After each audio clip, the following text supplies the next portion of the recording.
from the head coach, Aaron Glenn, because they believe what happened is Aaron Glenn had his vision of defense, and then Woody Johnson has his vision of what to do with the defense.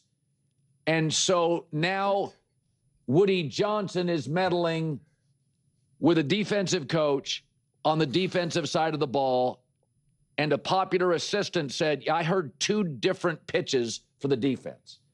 So, and I was thinking about this morning. I do not remember an NFL team going into the season with less hope. Coach F, quarterback situation D-F. Ownership, brutal.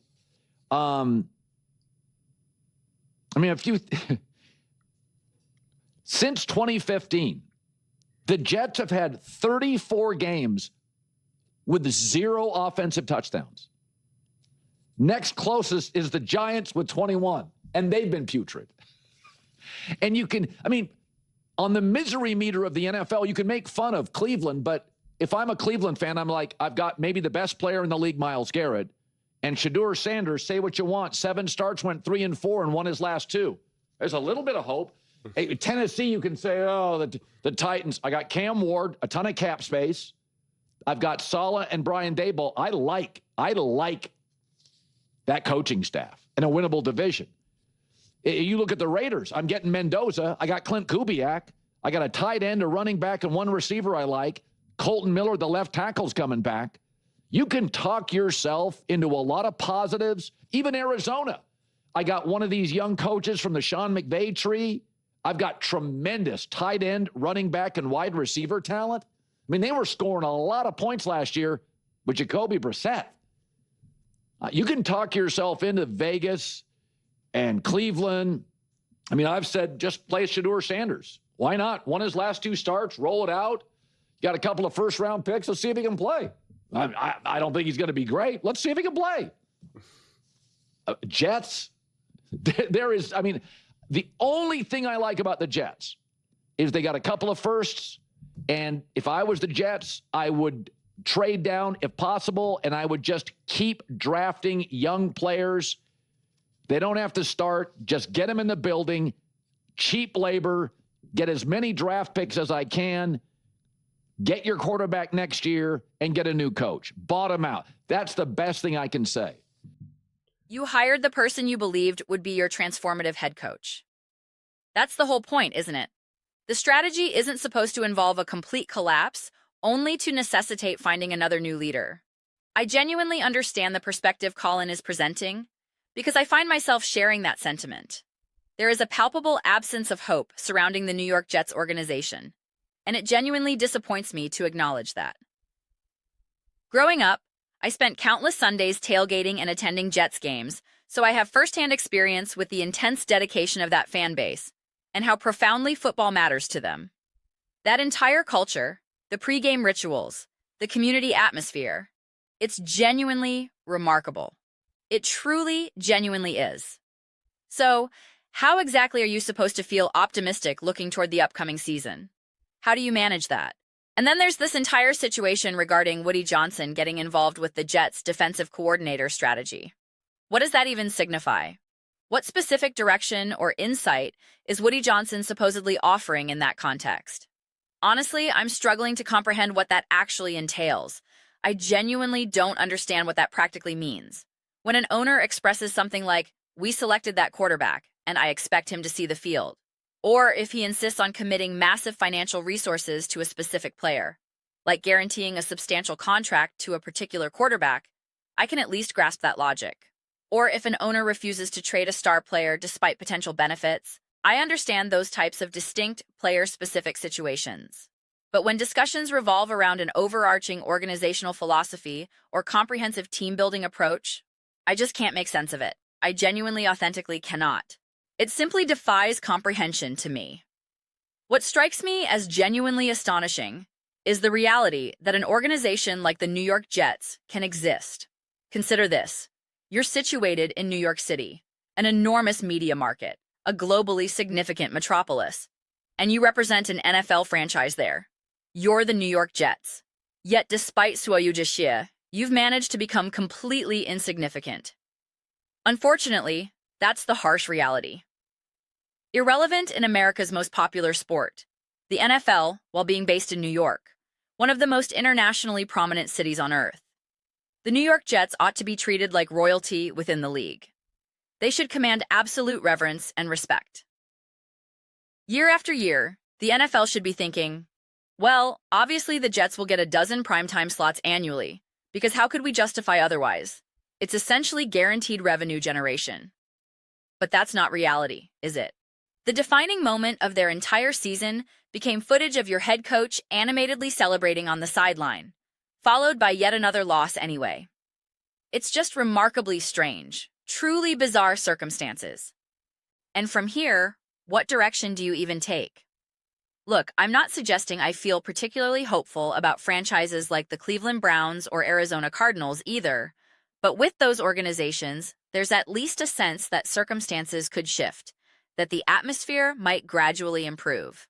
It's not necessarily predicting sunshine and perfection, but it's akin to checking a weather forecast and seeing partly cloudy conditions with only moderate chances of precipitation. Nothing catastrophic, perhaps still slightly cool, but manageable. With the New York Jets, however, I genuinely cannot identify how supporters enter this upcoming season believing things will dramatically improve, that they can emerge among the league's elite, that they're genuinely progressing in a constructive direction. Even assuming they secure their quarterback situation, does anyone genuinely believe the franchise is heading toward improvement? I'm intensely curious about how Jets fans actually feel internally right now. That's what fascinates me most. What's your current emotional temperature? How do you generate any sense of optimism, encouragement, or genuine excitement approaching next season?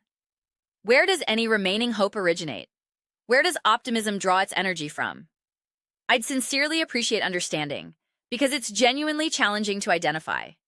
Typically, I can construct reasonable arguments for virtually every NFL franchise regarding reasons for positivity or encouragement. During last year's draft, I engaged in discussion with someone in comments who possessed exceptional football knowledge, and we exchanged perspectives extensively. I kept asking about various teams' outlooks, and consistently he responded with tremendous positivity. Great, great, great, he repeatedly expressed. I remarked on his consistently optimistic assessments, and he responded, how could I not feel this way?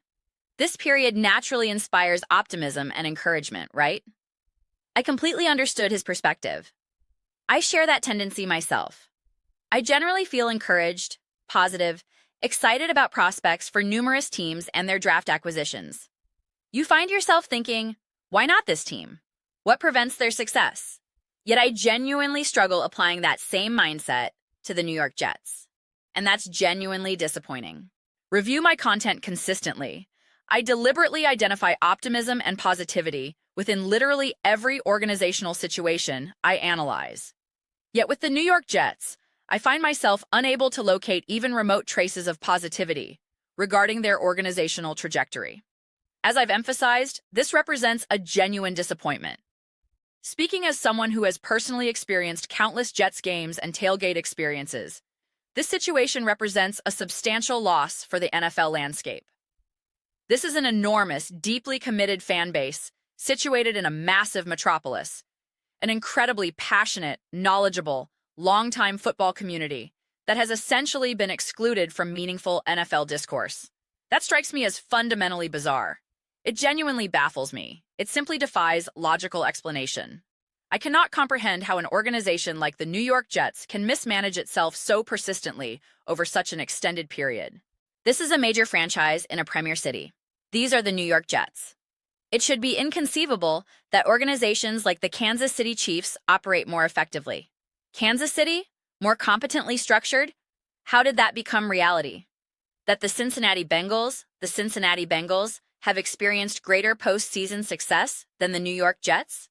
That's genuinely absurd. That defies all reasonable explanation. None whatsoever. Absolutely none. Yet here we stand, confronting that exact reality, and it's genuinely disheartening. Those represent my personal reflections. I'm genuinely eager to hear your perspectives. What are your thoughts regarding the New York Jets' current situation and Woody Johnson's reported interference? What direction do you envision this organization taking? Are discussions already surfacing about replacing a coach who was intended to establish defensive excellence, presumably building a defensive identity? Where exactly does this franchise proceed from this juncture? Share your perspectives with me. I personally review every comment received. Whether our viewpoints align or diverge, either way, let's generate meaningful dialogue. Let's engage in respectful debate, but ultimately, let's ensure we're enjoying ourselves. Please consider subscribing. We're cultivating an exceptional community here, and genuinely welcoming you as part of it would be fantastic. My objective is creating something we all authentically feel connected to, something we're genuinely enthusiastic about participating in. I believe we're making substantial progress toward achieving that goal. Remember to give this video a thumbs up, as it genuinely enhances visibility and supports algorithmic reach. Thank you sincerely for your time. I'll connect with you next time.